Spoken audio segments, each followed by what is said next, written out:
Bill, I'm thrilled to have you on 20 Minute Playbook. Thank you so much for coming on and for making time today. Great to be here, Daniel.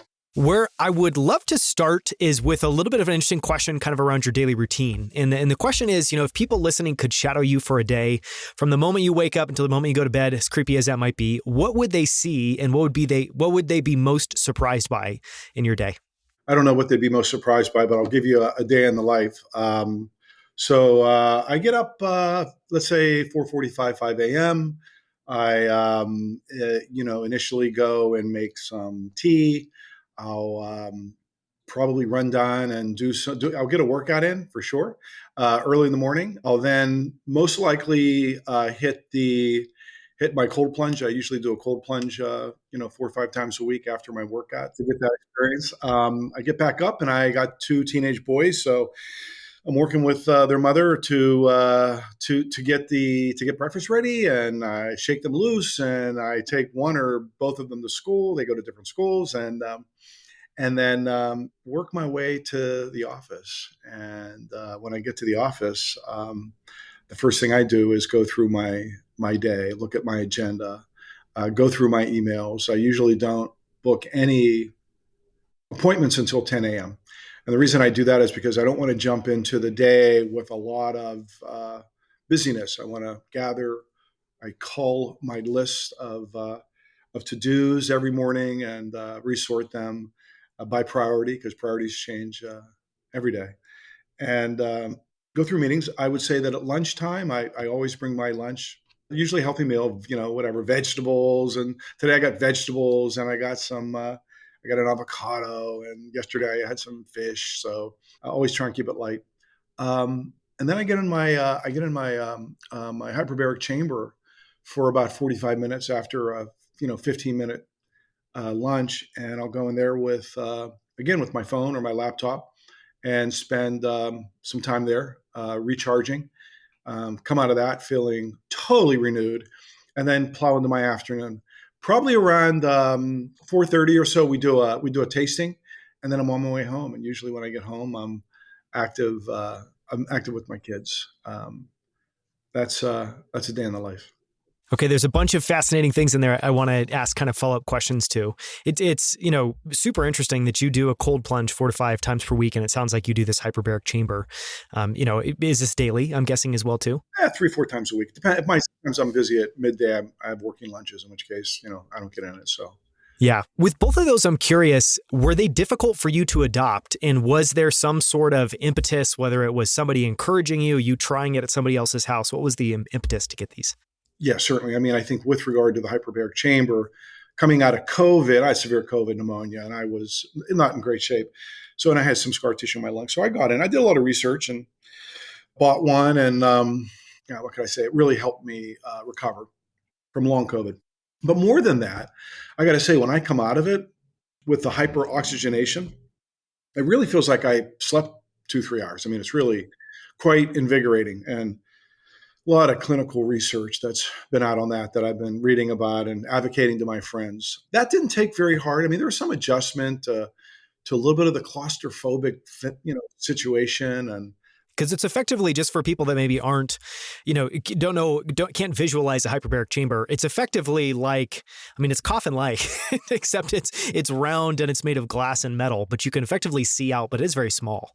Yeah, totally. I mean, and really what it does is it takes oxygen and pressurizes it and goes into your cells, into your mitochondria. And it's really was initially invented for Navy SEALs for the bends when they would come out. And now they're used at burn centers, et cetera. It really accelerates healing, and it's really a wonderful piece of equipment. But really the cold plunge was really the toughest to get into. I followed David Asprey and was fortunate enough to be on one of his pods. And before prepping for it, we started talking about the cold plunge and, Wim Hof and all what's happening there. And I got to say, there is definitely the single most impactful activity that I've ever done for my health and wellness, by far. I would say that with regard to any sort of inflammation, any sort of issues around energy, et cetera, it really shifts it really quickly. What is most profound about it is I'm a type A, high cortisol human being. I really, I thrive on adrenaline, for good or for bad. It's sort of, but when I get out of the cold plunge, I'm in there for 4 to 5 minutes. It's, 42, 43 degrees.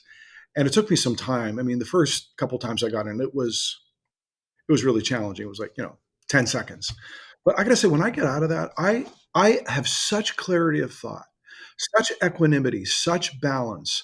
My overall capability of communicating, processing, thinking, any sort of emotional edge I have is completely gone. And I can't recommend it more for entrepreneurs that are grinding hard and have a lot of pressure on them, because it is a monumental reset. I mean, and to your point, all founders that I've met tend to be type A adrenaline kind of driven individuals. And so it seems almost like it's a great way to balance out that natural tendency, be able to kind of get rid of some of the stress of the day. I want to change and talk a little bit about, values and standards. And the way I typically ask this question, you talk about how you prep for the day, you talk about how you kind of lay out your day. There's a lot of intentionality there. I'm curious, what's important to you about the way that you show up and the values and standards that you bring to the office, to work, to working with your team every single day? Yeah. And this is something that I've developed over, my career path, this, I think, behavior. The behavior is, the impulse is to enter into a meeting or a conversation with your peers or your subordinates with a hypercritical view on what's not being optimized so that we could perform better. It's just the natural orientation, I think, of an entrepreneur. How do I do it better, faster, cheaper? But what I've really come to adopt is realizing that every one of them is doing everything they can to optimize and to enter the conversation with an acknowledgement of what they've done. And when I go into let's just say a constructively critical mode, it's really oriented towards what can we do together and how can I support you to achieve the objective that we've set forth that might not be realized as of yet.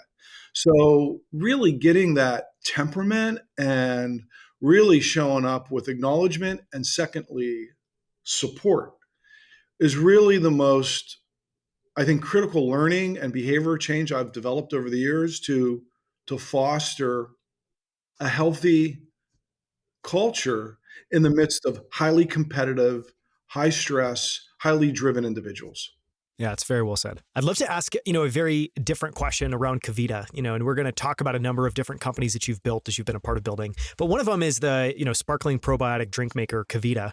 And one of the questions I wanted to ask is just what you've learned about what it takes to build a successful food and beverage company. Because, I do quite a bit of venture capital. One of the things that is very clearly different, obviously, than a lot of technology businesses is food and beverage businesses. And so I'm just curious for your take, what does it take to create both a great product and a great business within that space?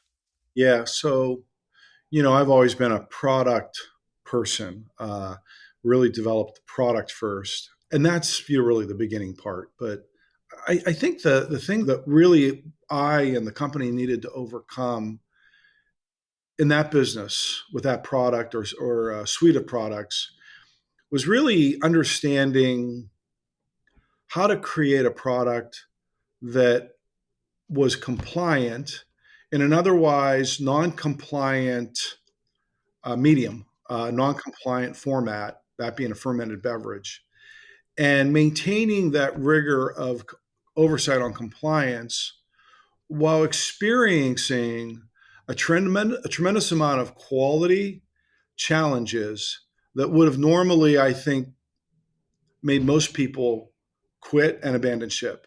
And over the course of the 5.5 years, there were many times when I absolutely had gotten to a point where there was no hope and there were product pulls and there were challenges that would normally make those that didn't really understand and know what it means to pitch a tent to walk away.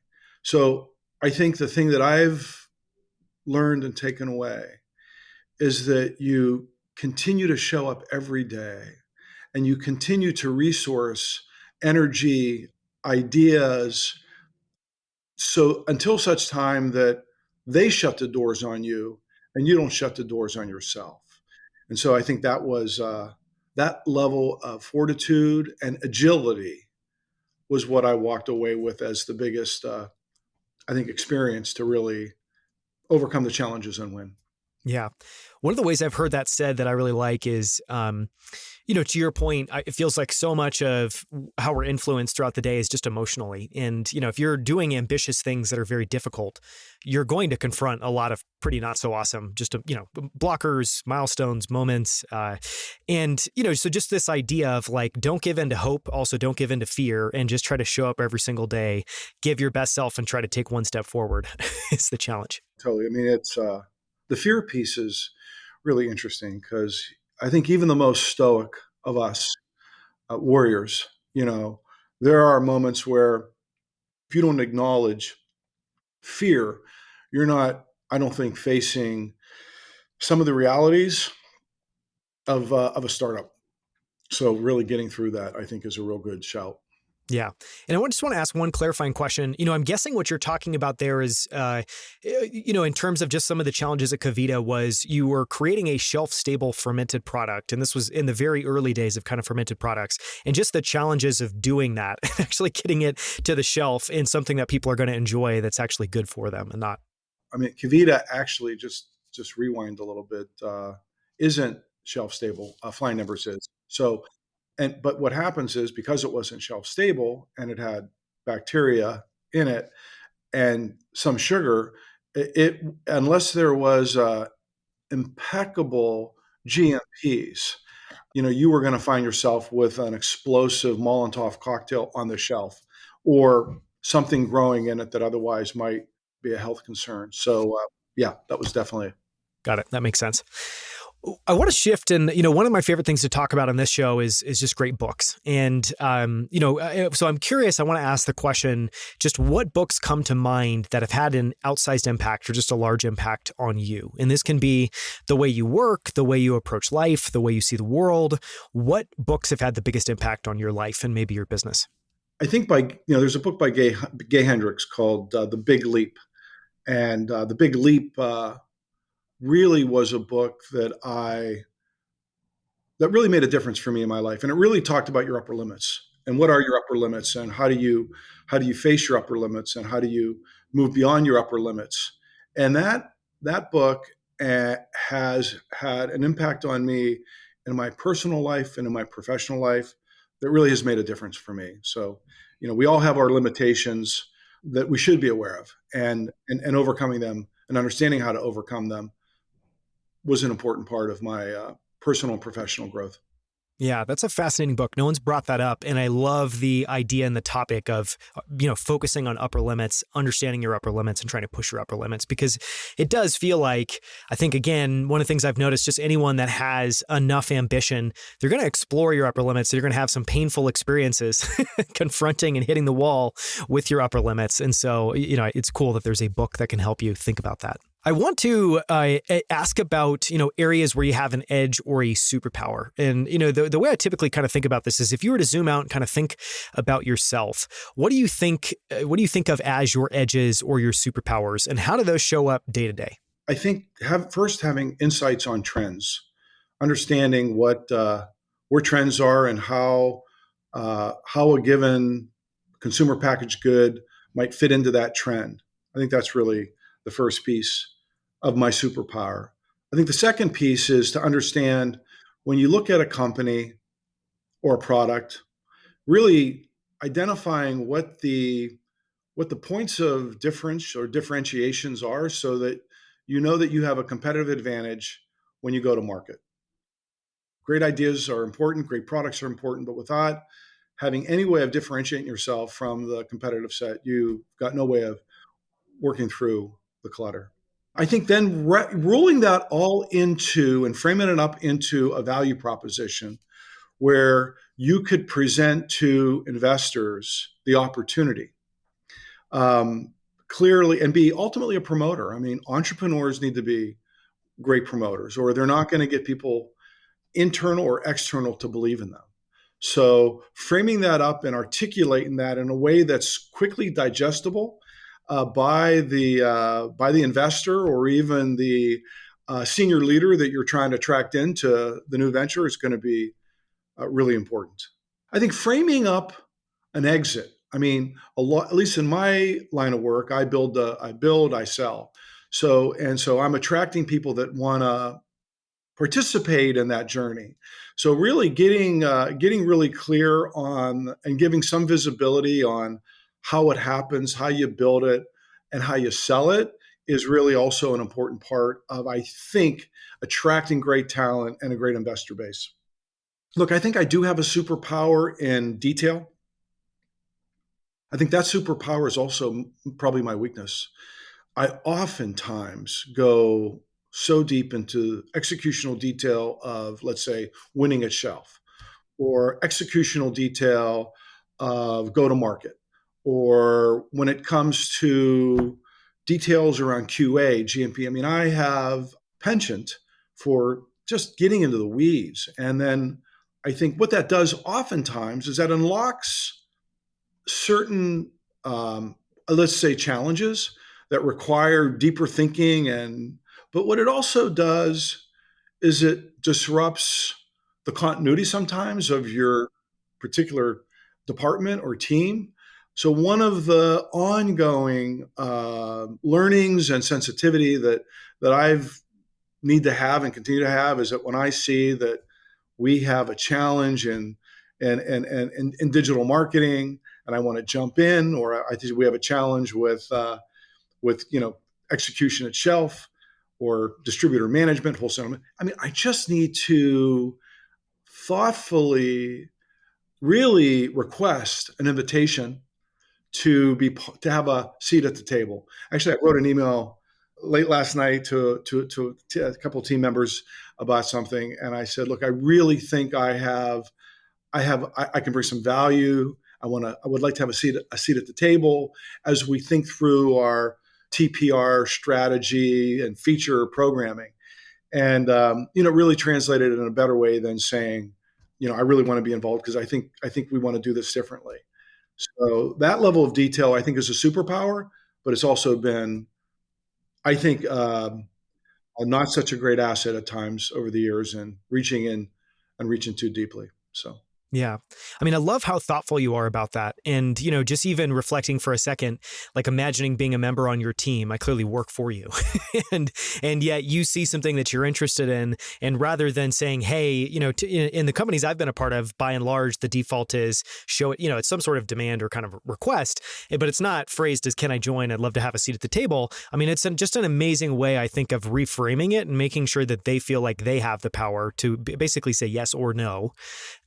So I love that. I want to ask a couple of, follow-up questions on trends and differentiation. And one of the questions I want to ask on differentiation is, may just be my perspective. When I go to, say, Whole Foods and look at items on the shelf, it often feels like there's differentiation, but it's almost like micro differentiation. Whereas the consumer, you have to be very thoughtfully tuning in and paying a lot of attention to really know what the difference is. And so one of the questions I want to ask you is, it feels like with differentiation, there's like major points where you're significantly different, where you don't have these ingredients, you don't have these things. And there's micro variations of differentiation. How do you think about the differentiation that matters and the differentiation that counts in the eyes of the consumer? Yeah, well, let me start with one of the companies I got involved with really early, and I'm a board member and an investor shareholder, Koya. So Chris Hunter came to me. We looked at it. I mean, he was in, and I looked at this protein drink, and the first thing that is the most important point of difference is quality of taste. So I think that even within any competitive set, the first place you have to win is that quality, texture, a texture of mouthfeel, et cetera, if it's a beverage. And then, you go into the specific flavorings. Again, in CPG and food and beverage, it's really flavor first. That really is the point of difference. And what sort of on-trend lead ingredients one's employing is makes the difference. So making sure your team or the team you're investing in has insights and a superpower there is absolutely important. I think the other next level down on point of difference really does come with macro attributes. What's really driving this particular category's growth? And I think quality of ingredients is really the next place, and how you really communicate quality of ingredients as you think of a premium position product.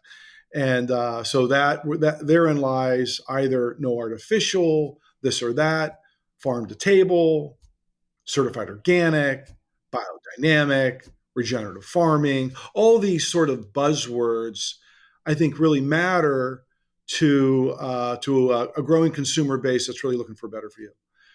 And then finally, I think going down to the next tier is really this piece around sugar and carbs, like really fundamentally people in beverages and in foods, unless it's an indulgent experience, which we have and we enjoy sugar.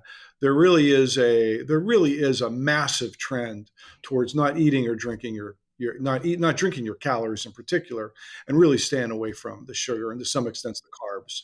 So that's really the next place. And then finally, if I could go one step further, then it really gets into the adaptogens or the micronutrients or all those other, I would say, functional ingredients that really kind of make one say, oh, I'm going to go after this because I want that. But if you don't have everything above it lined up, you're not gonna get the momentum you need to be a leader in the category. So that's how I view it. Yeah, I think it's a great framework, and I love that it starts with taste, because I think that one point of view I've had, it sounds like you believe as well too, is that even if you're developing a product that's better for somebody, if you're losing on taste but you're winning on being better for someone, you're just not going to find that many customers and consumers. It's not going to be sustainable.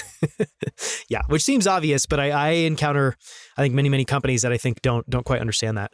I want to ask one more question on trends, and I'm going to make a little bit of a weird kind of comparison analogy, but in investing, so I interview founders, interview investors as well. In investing, there's this kind of fascinating phenomenon that you have some investors that pay attention to kind of macroeconomics, and just it's a place that they spend a lot of time thinking, even though mostly to inform the investment decisions that they make. And it seems like in your world, following trends, understanding trends is almost like understanding some of the macro of how the world's changing and evolving that can then influence the decisions you make at your company. And so I guess the questions I want to ask is, for someone listening who doesn't believe that trends are important or doesn't believe that trends are powerful, what would you say to them about why trends matter? And then can you just talk a little bit about how you follow trends and how that maybe trickles down into some of your decision making? Sure. Well, trends are important because when trends are on an incline and there is growth, right? Trend is growth. There's a phrase that is really tried and true in business that, a rising tide lifts all ships. So I'll give you an example. So when we launched a hard seltzer, and we launched a hard seltzer that really was, zero sugar, zero carbs, organic, really tasted great, real color, real amazing. And we launched it at the peak of a trend, hard seltzer trend. And the first year we got great adoption. But when the trend started falling materially and it became a commodity of sorts, there's no declining trend that you could offset with any attribute.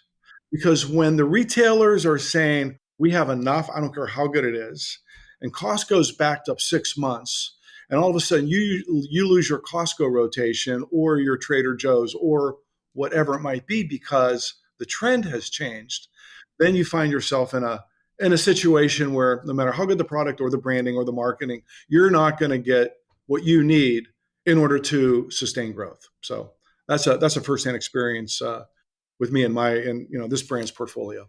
Yeah, no, it's very well said. And hard seltzer is fascinating because it did feel like there was this moment where it was taking off and you started seeing everybody creating a hard seltzer and entering the market. And of course, it was clearly going to play out the way it played out. But, it's I think it disappointed a lot of people, a lot of founders that maybe weren't as prepared. Did get to, 4.5 billion or so category. They grew pretty aggressively, but then as fast as they go up, they come down. Yeah, and it's difficult to fight, obviously, or impossible to try to fight. Okay, I want to ask two more questions. You've been an incredibly successful founder and entrepreneur. You've backed a number of other successful entrepreneurs at companies like Wild Brands, Iconic Protein. You talked about Koya. what have you learned about the skills and attributes that it takes to build an important company? And so I guess what I'm asking here is, you're as an investor or advisor, I'm sure you're clearly looking for something in the product itself. I'm sure you're also looking for something in the founder. And so what have you found about the best founders that you work with? Yeah, so there's a company I advised and invested in called Vive Organics.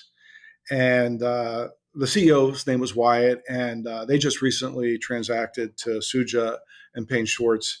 And I got to tell you, the characteristic that Wyatt exhibits is a penchant for attention to detail that is ad nauseum. I mean, the depth of thought and consideration on every detail across every touch point in his company was fully exhausted and looked at. And I got to tell you, that attention to detail is absolutely, and it's an inexhaustible thing. It's just like someone that just always wants to get it right and translate the learnings from these details into new company behaviors that really will alter the trajectory of the company. And I will say that is something that I really respect in founders, and I find specifically in Wyatt that I think really helped facilitate that brand so quickly to a quick exit. Yeah, that's probably the one thing. Yeah, it's a great one. Okay, finally, if you could go back to the start of your career and whisper a few words in your ear, maybe a reminder, is there anything you would tell yourself? Just whether it's to keep something in mind, whether it's, to kind of orient yourself around what sorts of things you're pursuing, what advice would you give to your younger self? I would probably be a little bit more discriminating when it comes to founder capabilities. And the second thing is there's a couple of there's a CPG, there's a company that I invested in that has it's a better for you dishwasher and laundry soap company, and I relied on a very smart and credible friend to go into the deal, and besides that, I was somewhat concerned about the leadership and the coordination between the board and the healthiness between the board of directors, the stakeholders, and the CEO. And I got to tell you, the thing and I've lost a lot of money where, in retrospect, if I had been a little bit more thoughtful or critical around the board or investor base and the CEO and that health or lack of health, I would have probably have saved myself a lot of money investing in a few deals where that wasn't aligned, and that really hurt me. So I think in retrospect, all of us that are investors or entrepreneurs need to make sure that the investor base you get in, that there is a healthy, take the time and do your due diligence to make sure your core values are aligned, your business objectives and outcomes are aligned, and that ultimately there is a connection between you and those individuals and leaders. Because when times get tough, and they do, you want to be able to work through it constructively and not have something that could ultimately hurt the company. Yeah. Yeah. It's a great reminder. I mean, it's a great note. No one else has also raised that on the podcast, which I always like. Perfect, spot to end on. Thank you so much for coming on, Bill. I really appreciate it. Appreciate it, Daniel. Have a great day. Thank you.